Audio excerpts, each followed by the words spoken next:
اور درود پاک پڑھیں۔ اللہم صلی علی سیدنا شفیعنا حبیبنا مولانا ملجانا محمد معدن الجود والکرم وآلہ الکرام وابنہ الکریم وبارک وسلم۔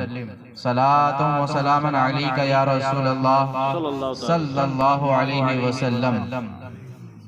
طریق مصطفیٰ کو چھوڑنا ہے وجہ بربادی، اسی سے قوم دنیا میں ہوئی ہے بے اقتدار اپنی۔ ہمیں کرنی ہے شہنشاہ بطحا کی رضا جوئی، وہ اپنے ہو گئے تو رحمت پروردگار اپنی۔ عزیزان ملت، قرآن مقدس کی جس آیہ کریمہ کو موضوع سخن بنایا ہے، انشاءاللہ عز و جل اسی سے متعلق چند باتیں آپ کے گوشے گزار کروں گا۔ آپ ایک سوال کا جواب دیں اور غور کریں۔ اس کائنات میں انسان سب سے زیادہ اختلاف کرنے والا واقع ہوا ہے۔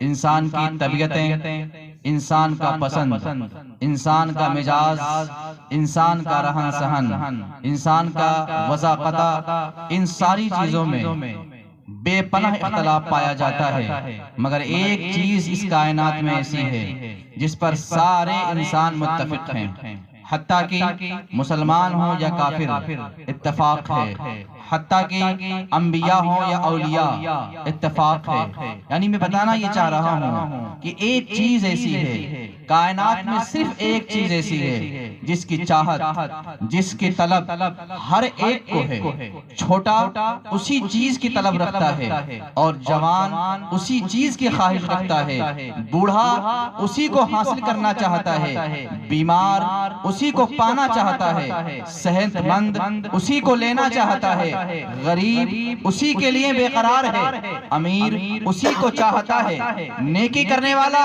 اسی کی طلب رکھتا ہے، برائی کرنے والا بھی اسی کی طلب رکھتا ہے، حتیٰ کہ قاتل بھی وہی چاہتا ہے، مقتول بھی وہی چاہتا ہے، بادشاہ بھی وہی چاہتا ہے، رعایا بھی وہی چاہتی ہے۔ آخر کائنات میں ایسی کون سی چیز ہے کہ پڑھا لکھا بھی اسی کو چاہتا ہے، ان پڑھ بھی اسی کو چاہتا ہے، ظالم بھی اسی کی طلب میں ہے اور مظلوم بھی اسی کو حاصل کرنا چاہتا ہے، شہری ہو یا دیہاتی، کالا ہو یا گورا، عربی ہو یا عجمی، مسلم ہو یا غیر مسلم، بچہ ہو یا جوان، مرد ہو یا عورت، حتیٰ کہ نبی ہو یا رسول، اولیاء ہو یا صحابہ، علماء ہو یا فقہا، محدثین ہو یا مجتہدین، شہداء ہو یا غازی، سب اسی کو چاہ رہے ہیں۔ کائنات میں ایسی کون سی چیز ہے جس کی چاہت ہر ایک کو ہے، جس کی طلب ہر ایک کو ہے، حتیٰ کہ ایک قتل ہونے والا اسی کے لیے قتل ہو جاتا ہے اور قتل کرنے والا بھی اسی کے لیے قتل کرتا ہے، دونوں کی چاہت ایک ہے۔ ایک بندہ کھا رہا ہے اسی کی طلب ہے اور ایک بھوکا ہے اسی کی طلب ہے۔ بات بڑی آگے نکل جائے گی، آپ جو روزہ رکھتے ہو نا اس میں بھی اسی کی طلب ہے، اور جو عید کرتے ہو نا اس میں بھی اسی کی طلب ہے، حج کرنے جا رہے ہو نا اسی ایک کی طلب ہے، اور جو سب کچھ رکھا ہوا ہے پھر بھی حج نہیں کرتا اسی کی طلب۔ ایک ایسی کون سی چیز کائنات کے اندر ہے جس کی طلب ہر انسان کے اندر یکساں پائی جاتی ہے؟ سب اسی کے لیے ہیں۔ آپ دوڑ رہے ہو اسی کے لیے، آپ آرام کر رہے ہو اسی کے لیے، آپ کے آنکھوں سے آنسو نکل رہا ہے اسی کے لیے، آپ مسکرا رہے ہو اسی ایک چیز کے لیے، حتیٰ کہ آپ کا آرام کرنا ہو یا آپ کا مصیبتوں میں گرفتار رہنا ہو، آپ کا فاقہ کرنا ہو یا آپ کا دولت جمع کرنا ہو، محلات تعمیر کرنا ہو یا زمینوں پہ قبضہ کرنا ہو، ہر چیز ایک ہی چیز کی طلب کے لیے ہے، وہ چیز ہے کیا؟ اب آپ ان تمام چیزوں پر غور کرتے ہیں، کائنات میں کوئی ایسی چیز بتا دیں جس کی چاہت ہر ایک کو ہو۔ آپ کہیں گے خدا، میں کہوں گا نہیں، ملحدین تو نہیں چاہتے۔ آپ ایک ایک چیز کو سوچتے رہیں کہ آخر کائنات میں خدا نے ایسی کون سی چیز بنائی ہے جس کی طلب ہر انسان کے اندر رکھی ہے۔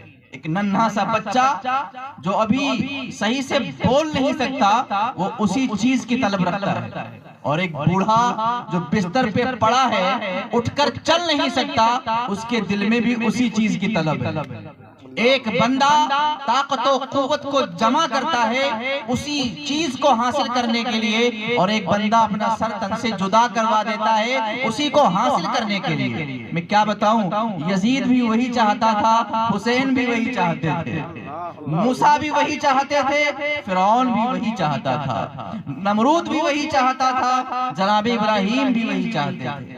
چاہت دونوں کی ایک، جناب ابراہیم کو آگ میں ڈالا گیا اسی چاہت کے لیے، اور ابراہیم آگ میں بھی گئے تو اسی چاہت کے لیے۔ وہ آخر کون سی چیز ہے؟ حالانکہ یہ بڑا چھوٹا سا لفظ ہے، بہت چھوٹا سا، اور اسے کہتے ہیں کامیابی۔ کامیابی ایک ایسی چیز ہے جس کی چاہت ہر انسان کے دل میں ہے۔ ایک بندہ علم حاصل کرتا ہے تو کامیابی کے لیے، ایک بندہ صبح سے شام تک مشقتوں کو سہ رہا ہے تو کامیابی کے لیے، ایک بندہ کسی سے دشمنی لے رہا ہے تو کامیابی کے لیے، اور کسی سے دوستی بھی کرتا ہے تو کامیابی کے لیے۔ یہ پوری کائنات میں ایک چیز ایسی ہے جس کی تلاش ہر انسان کو ہے، اور اس کی تلاش کبھی ختم نہیں ہوگی، خاص شہری ہو یا دیہاتی۔ جناب آدم سے لے کر قیامت تک جتنے انسان پیدا ہوں گے، سب کے اندر اللہ تعالیٰ نے اس کی طلب کو رکھا ہوا ہے، وہ ہے کامیابی۔ ہر کوئی کامیاب ہونا چاہتا ہے۔ بتائیں آپ ذکر الہی کیوں کرتے ہیں؟ بتائیں آپ روزہ کیوں رکھتے ہیں؟ بتائیں آپ نمازیں کیوں پڑھتے ہیں؟ بتائیں رات کی تنہائی میں کسے یاد کر کے کیوں رو رہے ہیں؟ بتائیں اتنا پیسہ خرچ کر کے حج کے لیے کیوں جا رہے ہیں؟ مجھے بتائیں ان ساری چیزوں کا حاصل کیا ہے؟ جواب ہوگا کامیابی۔ بہترین تلاش کامیابی۔ اب آپ سوچیں گے جب ساری کائنات کا اتفاق ہے اس بات پر کہ ہم سب کامیابی کے تلاش میں ہیں، تو انسان تقسیم کیوں ہے؟ انسان بٹا ہوا کیوں ہے؟ بات یہ ہے کہ انسان اس چاہت میں برابر ہے۔ ہاں، کامیابی ملے گی کیسے؟ کامیابی حاصل کیسے ہوگی؟ یہاں سے انسان کا ذہن تقسیم ہوا۔ کامیابی کی چاہت تو ہے، مگر کامیابی حاصل کیسے ہوگی؟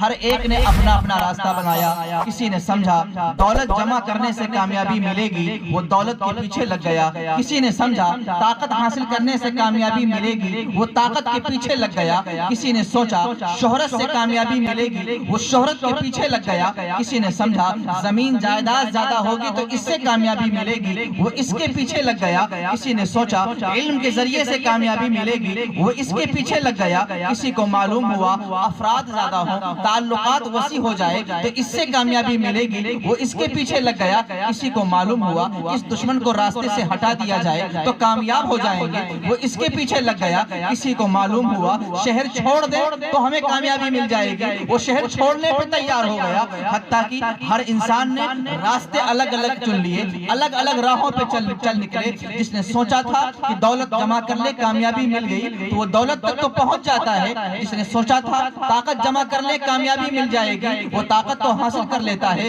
جس نے سوچا تھا خزانہ جمع کر لے کامیابی مل جائے گی، وہ خزانہ کو تو جمع کر لیتا ہے۔ جس نے سوچا تھا زمین جائیداد بہت زیادہ ہو جائے کامیابی مل جائے گی، اس نے وہ بھی حاصل کر لیا۔ لیکن ہم نے دیکھا اسی زمین کے اوپر، اسی کائنات کے اندر کہ خزانہ تلاش کرنے والوں نے خزانہ تو پا لیا، دولت جمع کرنے والوں نے دولت کو جمع کر لی، حکومت کی طلب والوں نے حکومت کو حاصل کر لیا، اور زمین و جائیداد کو وسیع کرنے والوں نے زمین و جائیداد کو حاصل کر لیا۔ مگر یہ بھی دیکھا کہ جب وہ سب چیزیں ان کی مل گئی، حتیٰ کہ جس کی طلب تھی زمین ملنی اسے زمین مل گئی، جس کی طلب تھی حکومت حاصل کرنا اسے حکومت مل گئی، تو اب پھر وہ تلاش میں نکلا کہ حکومت تو مل گئی مگر کامیابی نہیں ملی، زمین تو مل گئی مگر کامیابی نہ ملی۔ کہتے ہیں جب سکندر نے فتح کیا، آدھی دنیا کا فاتح، تو ایک بوڑھے انسان کے پاس سے گزرا، دیکھا کہ بڑے اطمینان سے کھڑا ہے، اس سے رہا نہیں گیا۔ سکندر نے کہا اس قدر اطمینان، حالانکہ آپ کی حالت تو انتہائی عجیب و غریب ہے۔ کہا اے سکندر میرے ایک سوال کا تو جواب دے دے۔ کہا کیا ہے سوال؟ کہا بہت آسان سوال ہے، تو اتنا بتا کہ تو شہروں کو ملکوں کو کیوں فتح کرتا ہے؟ ابھی ایک ملک فتح کیا، یہاں تباہ کیا، وہاں جائے گا، کیا کرنا چاہتا ہے؟ اس نے کہا اس کے بعد دوسرا ملک فتح کروں گا۔ کہا ٹھیک ہے، اس کے بعد کیا کرے گا؟ کہا دوسرا ملک۔ کہا اس کے بعد؟ کہا پھر تیسرا ملک۔ کہا چاہیے بتا اگر تو نے پوری دنیا فتح کر لی تو کیا کرے گا؟ اس نے کہا جب ساری دنیا فتح کر لوں گا نا تو سکون سے زندگی گزاروں گا. کیا کہا؟ سکون سے زندگی گزاروں گا. وہ مسکرا کے بولتے ہیں اچھا ساری دنیا فتح کرنے کے بعد تب تو سکون کی زندگی گزارے گا. وہ سکون اللہ نے مجھے آج عطا فرما دیا. کامیابی کی تلاش انسان کو ہے. دیکھو تو صحیح، حضرت ابراہیم آگ میں ہیں، نمرود تخت پہ ہے. آگ میں جانے والا مطمئن ہے، تخت پہ بیٹھا ہوا پریشان ہے. جناب حسین تلوار کے نیچے ہیں، یزید تخت پر ہے. تخت پر بیٹھا ہوا مطمئن نہیں ہے، تلوار کے نیچے لیٹا ہوا بندہ اللہ کا ذکر کر رہا ہے. کتنا فرق ہے ان چیزوں میں. اگر کامیابی حکومت سے ملتی تو سب سے بڑے کامیاب کا نام فرعون ہوتا، نمرود ہوتا اور یزید ہوتا. اگر کامیابی خزانوں سے ملتی تو سب سے بڑے کامیاب کا نام شداد ہوتا اور قارون ہوتا. اگر کامیابی لوگوں کو تہتے کرنے سے ملتی تو سب سے بڑے تہتے کرنے والے کا نام چنگیز اور ہلاکو یہ کامیاب کہے جاتے. بخت نصر وغیرہ کامیابوں میں شمار ہوتے. لیکن تاریخ یہ بتاتی ہے کہ اس سے کامیابی نہیں ملتی. خدائے قدیر و جبار بڑا کریم و مہربان ہے. وہ جب کامیابی دینے پر آتا ہے تو کبھی آگ کے انگاروں میں کامیابی دے دیتا ہے، کبھی تلواروں کے سایوں میں جو ہے کامیابی دے دیتا ہے، اور کبھی فاقہ کرنے والوں کو بھی کامیابی عطا فرما دیتا ہے. کامیابی حکومت سے اگر حاصل ہوتی تو یہ سارے لوگ کامیابوں کے لسٹ میں آتے. مگر ہم دیکھ رہے ہیں جناب ابراہیم کامیابوں کے لسٹ میں ہیں، جناب موسیٰ علیہ السلام کامیاب لوگوں کے لسٹ میں ہیں، جناب حسین رضی اللہ تعالی عنہ کامیاب لوگوں کے لسٹ میں ہیں، اور یہ سارے حکومت اور طاقت حاصل کرنے والے ناکام نظر آئے. اب ہم یہاں سے غور کر رہے ہیں کہ آخر یہ کیا معاملہ ہے. کامیابی کی تلاش میں لوگوں نے چاروں طرف ہاتھ پیر مارے، مگر کامیابی لوگوں کو ملی کیوں نہیں؟ کامیابی کہ حصول میں لوگوں کا اختلاف کیسے ہو گیا؟ کامیابی کے طلب میں لوگ الگ الگ راہوں پہ کیوں چلے گئے؟ سارے لوگ ایک راہ پہ کیوں نہیں نکلے؟ اگر ایک ہی راہ پہ نکلتے تو شاید کامیابی مل جاتی. تو میں آپ سے عرض کر دوں پیارے، کامیابی کی تلاش تو سب کو ہے، مگر ایک باریک سی غلطی لوگوں نے کر دی. کامیابی کو پیدا کرنے والے سے نہیں پوچھا کہ خالق کائنات کامیابی کس میں ہے.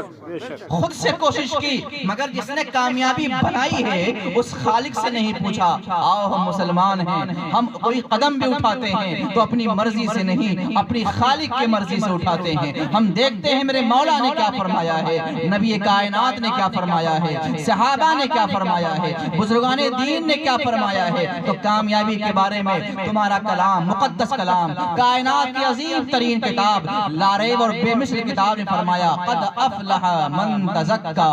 وہ کامیاب ہو گیا جس نے اپنے آپ کو ستھرا کر لیا.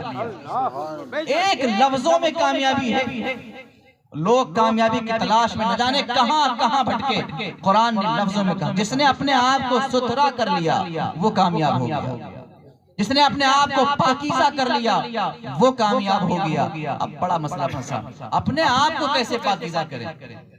ظاہر سی بات ہے اگر ہمارے کپڑے پہ ناپاکی لگی ہے تو ہمیں یہ تو معلوم ہے کہ ناپاکی کیسے دھلنا ہے.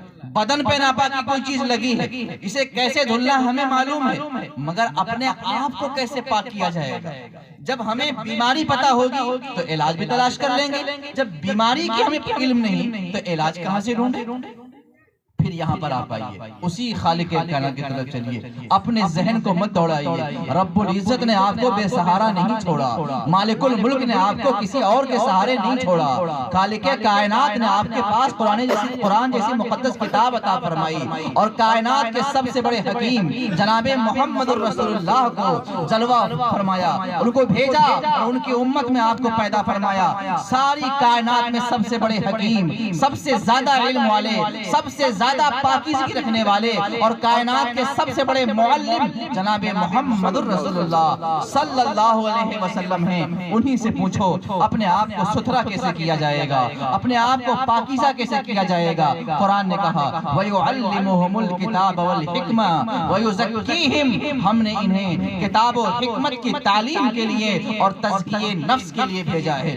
معلوم ہوا کہ نبی آئے ہی ہیں ستھرا کرنے کے لیے. عجیب معاملہ ہے صاحب، کپڑا دھلنا ہے تو صابن لگا کے آپ پاک کر لیتے ہیں، چمکا دیتے ہیں، بدن دھلنا ہے تو صابن سے آپ صاف کر لیتے ہیں۔ وہ نگاہ مصطفیٰ کیسی ہے جو حضرت عمر کے نگاہ پہ جو ہے چہرے پہ پڑتی ہے اور دل صاف ہو جاتا ہے۔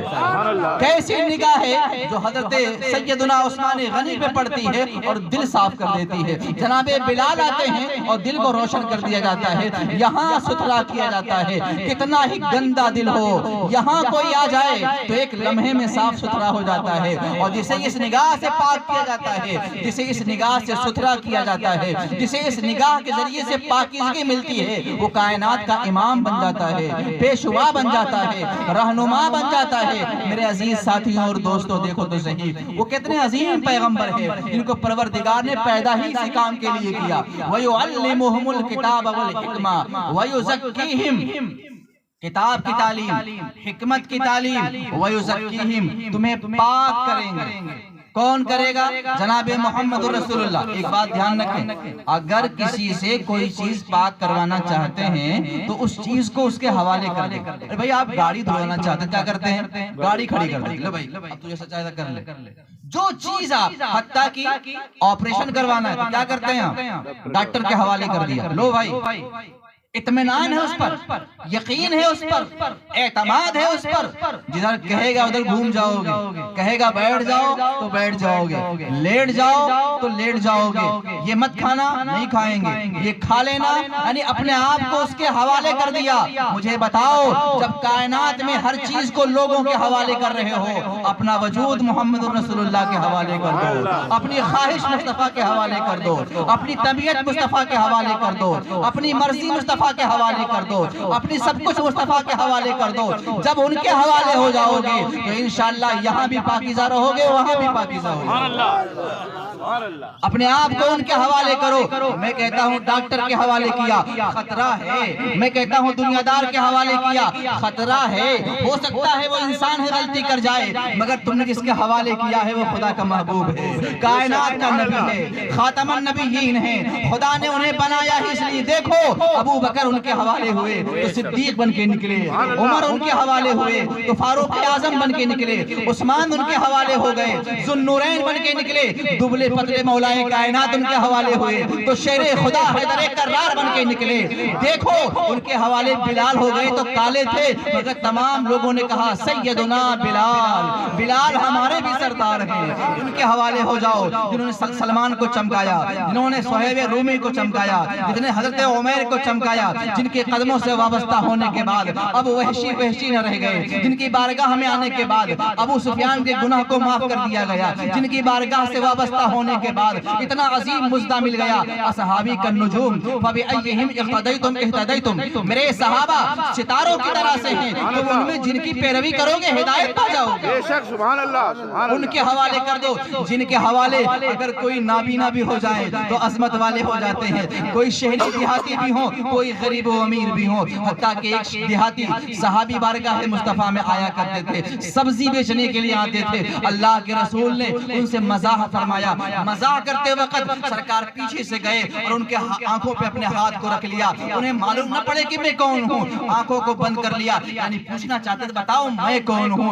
وہ ایک دیہاتی تھے اور باقاعدہ ایک غلام تھے۔ جب رسول اللہ نے اپنا ہاتھ رکھا، انہوں نے آقا کو دیکھا نہیں تھا، آنکھ تو بند ہے، اب پوچھنا چاہتے ہیں کہ میں کون ہوں۔ انہوں نے کہا ایسا ہاتھ تو خدا نے کسی کا بنایا ہی نہیں، یا رسول اللہ مجھے یقین ہے آپ اللہ کے نبی ہیں۔ اللہ کے رسول نے ہاتھ ہٹایا، یعنی پیار کر کے حضور بتا رہے ہیں کہ یہاں کالے گورے کا کوئی فرق نہیں ہے، یہاں امیر و غریب کا کوئی فرق نہیں ہے، یہاں شہری دیہاتی کا کوئی فرق نہیں ہے۔ حضور نے ان سے کہا تم دیہات سے دیہات کی نعمتیں میرے پاس لاتے ہو اور میں شہر کی نعمتیں تمہیں دیتا ہوں۔ بتانا یہ چاہتا ہوں ان کے حوالے کر دو اپنے آپ کو۔ ان کے حوالے ہو گئے تھے تو پیٹ پہ پتھر باندھنے والے کائنات کے تاجدار بن گئے تھے۔ ان کے حوالے ہو گئے تھے تو قیصر اور کسریٰ بھی تمہارے قدموں کے نیچے تھے۔ ان کے حوالے ہو گئے گئے تھے تو سراقہ کے ہاتھ میں کسرا کا کنگن پہنایا گیا تھا، ان کے حوالے ہو گئے تھے تو اونٹوں پہ چلنے والے، پیوند لگے کپڑے پہننے والے، تین دن تک فاقہ کرنے والوں نے روم اور ایران کو اپنے سامنے جھکا دیا تھا۔ جب ان کے حوالے ہو گئے تھے تو جن کے بدن پہ باقاعدہ لباس بھی نہیں تھا، ان لوگوں نے ایرانی شہنشاہ کو اور روم کے تاجدار کو جھکا کے بتا دیا تھا ان کے جو غلام ہو گئے کائنات کے امام ہو گئے۔ ان کے حوالے کر کے دیکھو، ہم نے اپنے آپ کو خواہشات کے حوالے کیا، ہم نے آپ کو طبیعتوں کے حوالے کیا، نفس کے حوالے کیا، ایک لمحے کے لیے مصطفیٰ کے حوالے کر دو، کائنات کے آقا کے حوالے کر دو، امام الانبیاء کے حوالے کر دو۔ وہ پاک کرنے والے ہیں، وہ ستھرا بھی کر دیں گے، ظاہر بھی چمکا دیں گے، باطن بھی چمکا دیں گے۔ اعلیٰ حضرت نے اسی کو تو فرمایا تھا، چمک تجھ سے پاتے ہیں سب پانے والے، میرا دل بھی چمکا دے چمکانے والے۔ اسی کے بارے میں کہا تھا، میرا دل بھی چمکا دے، چمک تجھ سے پاتے ہیں۔ عجیب حال ہے، دو صحابی بارگاہ مصطفیٰ میں آتے ہیں، رات کا وقت ہے، واپس جانا چاہتے ہیں۔ کہا یا رسول اللہ کوئی روشنی کا انتظام نہیں ہے، راستہ بڑا اندھیرا ہے، کیسے جائیں؟ پیغمبر کائنات نے ان کے پاس لاٹھی تھی جو آئے تھے ساتھ میں، اللہ کے رسول نے لاٹھی اپنے ہاتھ میں لی اور ان کے پاس واپس دے دی۔ سرکار کریم اشارہ فرما رہے لے کے نکلو، جیسے ہی وہ اندھیرے میں گئے لاٹھی روشن ہو گئی، لاٹھی سے روشنی نکلنے لگی۔ یہ دونوں حضرات باقاعدہ سفر کرتے رہے، دور چلے گئے، جو ان کی منزل تھی جگہ ایسی آئی کہ دونوں کا راستہ الگ الگ ہو گیا۔ اب جن کی لاٹھی روشن تھی وہ اس طرف جا رہے ہیں اور جو دوسرے صحابی تھے ان کی لاٹھی روشن نہیں تھی، مگر اب خیال پیدا ہوا کہ اب کیا کریں، ہمیں تو اندھیرے میں جانا پڑے گا، مگر دل نے کہا نہیں، مصطفیٰ کا ہاتھ اس پہ لگ گیا ہے، اس سے مس کر کے تو دیکھ لو، انشاءاللہ فیض مل جائے گا۔ وہ اپنی لاٹھی کو ان کی لاٹھی سے مس کر کے ہیں اور جب جدا ہوتے ہیں تو اب ان کی لاٹھی بھی روشن ہو جاتی ہے۔ چمک تو سے پاتے ہیں سب پانے والے، میرا دل بھی چمکا دے چمکانے والے۔ اگر آپ کو ایسا لگتا ہو کہ صحابہ کی ترقی دولت کی بنیاد پر ہے، اتحاد کی بنیاد پر ہے، اسلحی قوت کی بنیاد پر، تو بہت بڑی غلطی کر رہے ہیں۔ میں آپ کو بتا دوں، اللہ کے رسول صلی اللہ علیہ وسلم مدینہ میں خندق کھدوا رہے ہیں تاکہ باہر کا حملہ جو شہر پہ ہونے والا ہے وہ نہ ہو سکے۔ رسول اللہ خندق کھدا رہے ہیں اور اسی خندق کے کھودتے وقت پہ ایک بہت بڑا پتھر خندق کے بیچ میں آ گیا۔ صحابہ کرام پتھر کو توڑنا چاہتے ہیں، توڑ نہیں پاتے، بارگاہ مصطفیٰ میں آئے، کہا یا رسول اللہ ایک بہت بڑا پتھر آ گیا ہے، اگر ہٹایا نہیں جائے گا تو پل بنا کر کے دشمن شہر میں داخل ہو جائے گا۔ اللہ کے رسول آئے، آستین تھوڑی سی اوپر کی، تیشہ اپنے ہاتھ میں لیا، ایک مرتبہ مارا تو چکنا چور ہو گیا۔ یعنی نبی کا مار بھی لوگوں کی مار کی طرح نہیں ہوتا، پیغمبر نے ایک ہی بار مارا، تقریباً کئی سو صحابہ توڑ رہے تھے، نہیں ٹوٹا، نبی کے ایک وار سے ٹوٹ گیا۔ پتھر بھی جانتا ہے یہ وار کسی اور کا نہیں، نبی الانبیاء کا ہے، کائنات کے آقا کا ہے، جناب محمد الرسول اللہ کا ہے۔ سرکار جب پتھر توڑ رہے تھے تو پتھر سے چنگاری نکلی، پیغمبر نے اپنے صحابہ کو بشارت دیتے ہوئے فرمایا، اے میرے صحابہ، ایک دن ایسا آنے والا ہے کہ قیصر کے خزانے اور کسریٰ کے خزانے تمہارے قدموں کے نیچے ہوں گے۔ عجیب بات ہے، ابھی اپنے شہر کو بچا رہے ہیں، حالت اتنی خراب ہو چکی ہے بظاہر کہ شہر کو بچانے کے لیے، اپنے آپ کو بچانے کے لیے پورے شہر کے ارد گرد میں خندق کھود رہے ہیں تاکہ دشمن شہر میں داخل نہ ہو پائے۔ کیفیت یہ ہے کہ کھانے کے لیے کچھ نہیں ہے، لوگوں نے پیٹ پہ پتھر باندھ رکھے ہیں، کئی دن تک فاقہ ہو رہا ہے، اور خوشخبری اتنی بڑی کہ ہم قیصر کو بھی فتح کر لیں گے اور کسریٰ کو بھی فتح کر لیں گے، دونوں چیزیں میچ نہیں کھاتی۔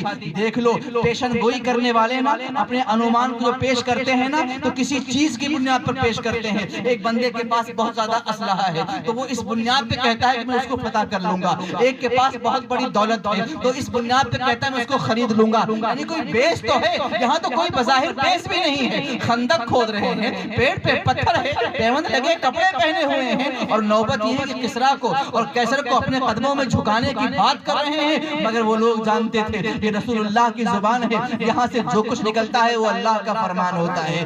یہ بات پورے مدینے میں پھیلی اور مدینے سے یہ بات مکہ پہنچ گئی۔ جیسے ہی مکہ پہنچی تو مکہ کے سرداروں نے کہا تمہیں معلوم ہے محمد ہمارے بیچ میں 53 سال تک رہے ہیں، انہوں نے جو کچھ کہا ہے وہ سچ کہا ہے، کبھی مبالغہ نہیں کیا، کبھی جھوٹ نہیں بولا ہے۔ اگر محمد یہ کہہ رہے ہیں کہ میں قیصر کو فتح کر لوں گا اور کسریٰ کو اپنے قدموں میں جھکا دوں گا، اس میں ضرور کوئی بات ہے۔ جاسوس کو بھیج دیا جائے اور جا کر کے مدینہ میں پتہ لگائے کہ مسلمانوں کے پاس ایسی کون سی طاقت ہے جس کی بنیاد پر دنیا کی 2 سپر پاور طاقتوں کو اپنے قدموں میں جھکانا چاہتے ہیں۔ کیا انہوں نے مدینہ میں بہت بڑا قلعہ بنا لیا ہے؟ کیا انہوں نے مدینہ میں بہت زیادہ فوج اکٹھا کر لی ہے؟ کیا انہوں نے مدینے میں بہت زیادہ اسلحہ جمع کر لیا ہے؟ ایک باقاعدہ جاسوس کو تیار کیا گیا۔ جاسوس بھی کوئی معمولی نہ تھا، بعد میں تو صحابی رسول ہو گئے تھے، ایمان لے آئے تھے۔ بتانا یہ ہے جس جاسوس کو بھیجا گیا تھا اس نے روم بھی دیکھا تھا اور ایران کے شہنشاہ کو بھی دیکھا تھا، انہیں مدینہ جاسوسی کے لیے بھیجا گیا۔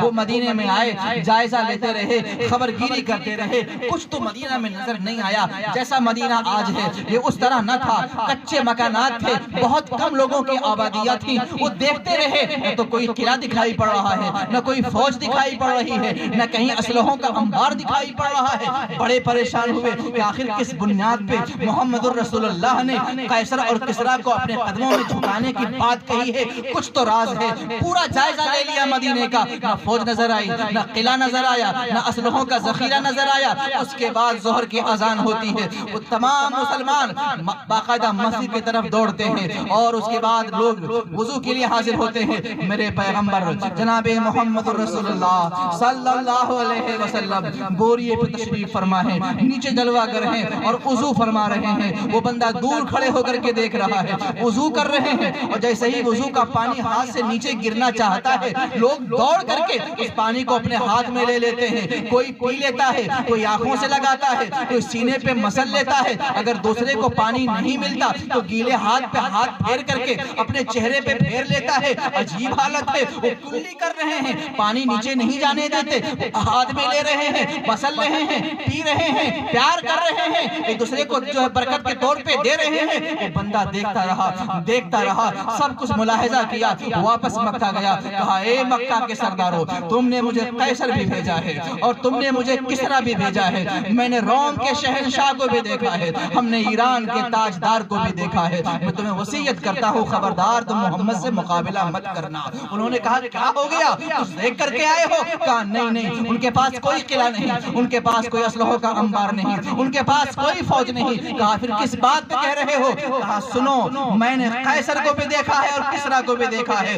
جب تک یہ لوگ تخت پر بیٹھے ہوتے ہیں تب تک ان کا احترام ہوتا ہے، جب تخت سے نیچے آتے ہیں تو ان کے آنکھوں میں سلائیاں پھیر دی جاتی ہیں، ان کا کوئی احترام نہیں ہوتا۔ مگر مدینے میں نے ایسے تاجدار کو دیکھا ہے جو کسی تخت پہ نہیں بیٹھا ہے، بوریے پہ بیٹھا ہوا ہے، مگر وہ دلوں پہ راج کر رہا ہے۔ بتاؤ، جس کے ماننے والے اس کے ہاتھ کا لگا ہوا پانی زمین پہ گرنے نہیں دیتے، بھلا اس کے ماننے والے اس کے خون کو گرنا پسند کریں گے اور اپنی جان دے دیں گے؟ محمد الرسول اللہ کے مشن کو مٹنے نہیں دیں گے۔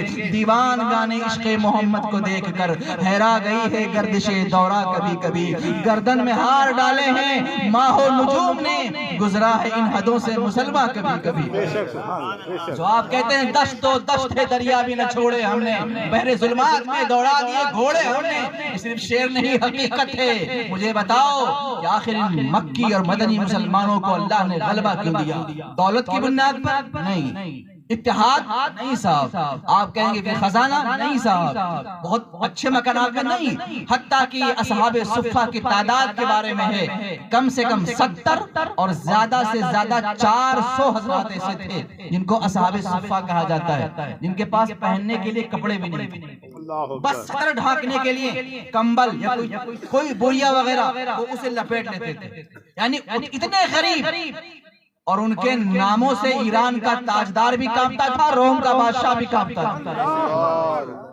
پڑھیں نا ان چیزوں کو کہ جو لوگ مکہ سے ہجرت کر کے مدینہ آئے تھے ان کا حال کیا تھا، کھانے کے لے کر پہننے کو، سواری کو، ان تمام چیزوں کو کیا چیز تھی ان کے پاس اور کس بنیاد پر پروردگار عالم نے پوری دنیا میں کو غلبہ عطا فرمایا. میں صاف لفظوں میں کہہ دوں مسلمانوں کو کبھی بھی غلبہ ان کی طاقت ان کی دولت ان کے اسلحوں سے نہیں عشق رسول کی برکت سے ملا ہے, محبت رسول کی برکت سے ملا ہے. ان کے دلوں میں جو عشق رسول کی شمع تھی نا وہ ایسی روشن تھی کہ وہ نہیں اور کمزور لوگ بھی جب کسی شہنشاہ کے سامنے کھڑے ہوتے تھے تو سامنے والا کانپ جایا کرتا تھا. اللہ نے ان کے چہروں میں اتنا جلال پیدا کیا تھا, فاقہ کرنے کے بعد بھی نہیں وہ کمزور لوگوں کی حالت دیکھ کر کے وہ تاجدار کانپتا تھا. آپ نے تو سنا ہی ہوگا کہ 3 جوان کو گرفتار کیا گیا تھا, 2 کو کھولتے ہوئے تیل میں ڈال دیا گیا تھا اور تیسرے سے کہا گیا تھا تم ابھی جوان ہو,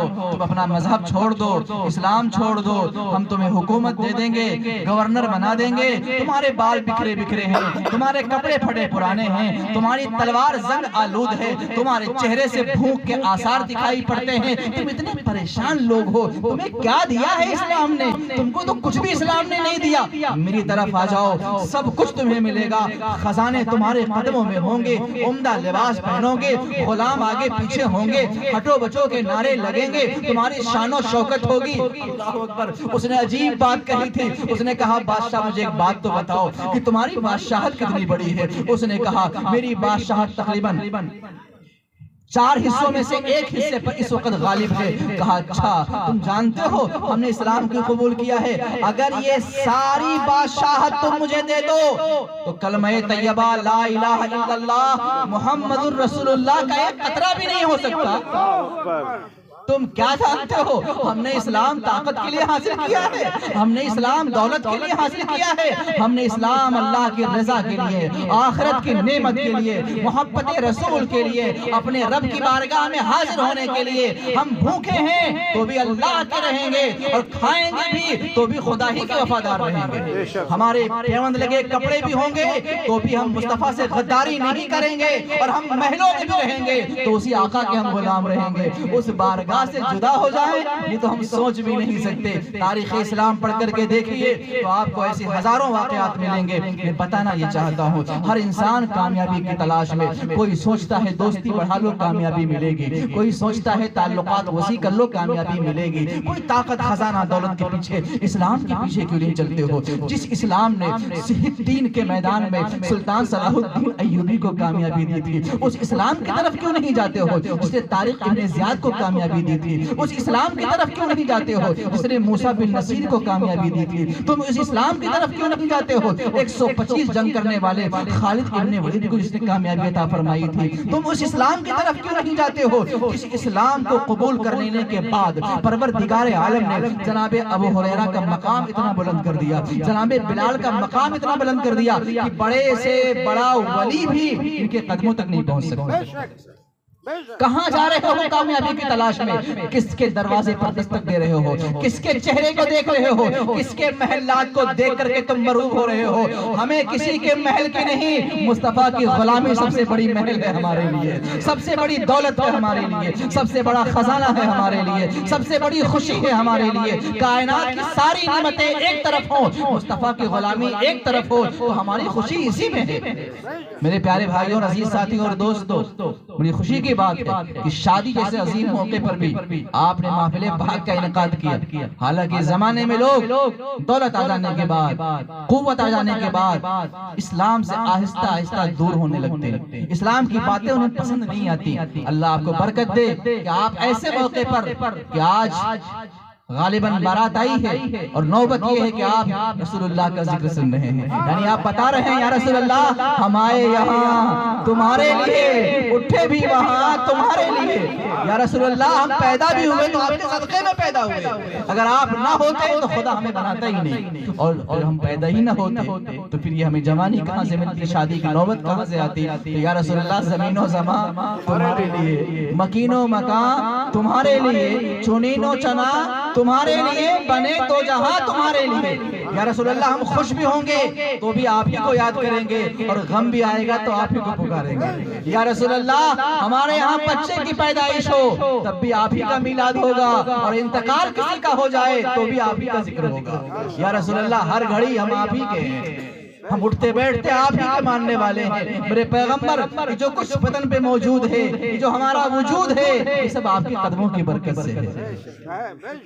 وجود کائنات دو جہاں جن کی بدولت ہے, انہی کی بات کرنا میرے مسلک میں عبادت ہے. میرے عزیز ساتھیوں اور دوستوں, شادی خانہ آبادی رسول اللہ صلی اللہ علیہ وآلہ وسلم کی سنت مبارکہ کا عمل انتہائی مبارک ہے, اور پھر ساتھ ساتھ محفل پاک سے اس کی شروعات بڑی مبارک ہے. میں مبارکباد پیش کروں گا آپ کی خواہش کو کہ آپ نے ایسے موقع پر ایسی چیز کا انعقاد کیا. اللہ اس کی برکت سے آپ کو اور آپ کی نسلوں میں خوب برکتیں عطا فرمائے. جو آفات و بلیات ہیں پروردگار عالم اسے دور فرما دے. میں چاہوں گا کہ آپ شادی جیسی عظیم چیز جس کے بارے میں یہاں تک کہا گیا کہ نکاح کرنے سے ایمان مکمل ہو جاتا ہے, عبادت کے بارے میں کہا گیا کہ عبادت بڑھ جاتی ہے, ذمہ داریاں بڑھتی ہیں, لوازمات بڑھتے ہیں, بہت سی چیزوں میں اضافہ ہوتا ہے. نکاح کو اللہ کے رسول نے یہاں تک کہا کہ النکاح من سنتی فمن رغب عن سنتی فلیس منی. جس نے نکاح سے رغبت نہ کی وہ مجھ میں سے نہیں ہے. اللہ اکبر. یہاں تک اللہ کے رسول نے فرمایا کہ اللہ نے جتنی شریعت بھیجی ہے ساری شریعت کے اندر نکاح کا عمل رکھا ہے.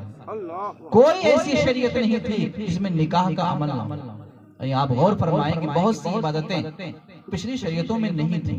حضرت موسیٰ کی شریعت میں حج نہیں ہے.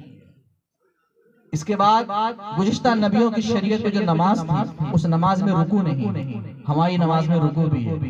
صرف یہ بتانے کے لیے کہ بہت سی ایسی چیزیں ہیں, عبادتیں ہیں جو کچھ شریعتوں میں تھی اور کچھ میں نہیں ہیں, مگر نکاح ایک ایسی عظیم عبادت ہے کہ اللہ نے ہر شریعت میں رکھی تاکہ آپ سمجھو اس کے اہمیت کو. محض لذات کا نام نکاح نہیں ہے, نسل انسانی کی بقا کا نام نکاح ہے. میں بارہا بیان کرتا ہوں کہ آپ ایک بات پہ صرف غور کرو کہ جناب آدم اور جناب حوا, جناب آدم اللہ کے پیغمبر ہیں, رسول ہیں, پہلے انسان بھی ہیں. آپ کا نکاح جناب حوا سے کہاں کیا گیا؟ سبحان اللہ, جنت میں. جنت, سبحان اللہ. آنا ہے ان کو زمین پر, ان کو پیدا بھی کیا گیا ہے زمین ہی کے لیے. وَإِذْ قَالَ رَبُّكَ لِلْمَلَائِكَةِ إِنِّي جَاعِلٌ فِي الْأَرْضِ خَلِيفَةً, پیدا ہی کیا گیا ہے ان کو زمین کے لیے, آنا ہے ان کو زمین پر, مگر نکاح کیا گیا جنت میں. اللہ اکبر. ایسا بچے پیدا ہوں گے زمین پر, بچے وہاں نہیں پیدا ہوں گے, مگر نکاح وہاں کیوں؟ جب بچے بھی یہی پیدا ہوں گے, آنا بھی یہی ہے, بسنا بھی یہی ہے, تو نکاح بھی یہی ہو جاتا. جنت میں کیوں؟ تاکہ آدم کی اولاد جان لے کہ جنت جیسی پاکیزہ جگہ ہے, نکاح بھی اتنا ہی پاکیزہ عمل بھی ہے. سبحان اللہ. نکاح ایک پاکیزہ عمل ہے, پاکیزہ چیز ہے. جنت جیسی فضا کے اندر نکاح کر کے بتا دیا گیا کہ تم پہچانو اپنے آپ کو, تمہیں لوٹ کر یہی آنا ہے. تمہاری ابتدا یہی سے ہے, تمہاری ماں کا تعلق تمہارے باپ سے نکاح کے ذریعے سے یہیں پہ ہوا ہے. یہ جگہ جیسی پاکیزہ ہے, نکاح کا عمل بھی اتنا ہی پاکیزہ ہے. میرے عزیز ساتھیوں اور دوستوں, خدائے قدیر و جبار آپ کو دونوں جہاں کی خوشیاں عطا فرمائے. زندگی رہی تو کبھی اور کسی موقع پر مزید باتیں آپ سے عرض کروں گا. وآخر دعوانا الحمدللہ رب العالمین. السلام علیکم ورحمۃ اللہ تعالی وبرکاتہ.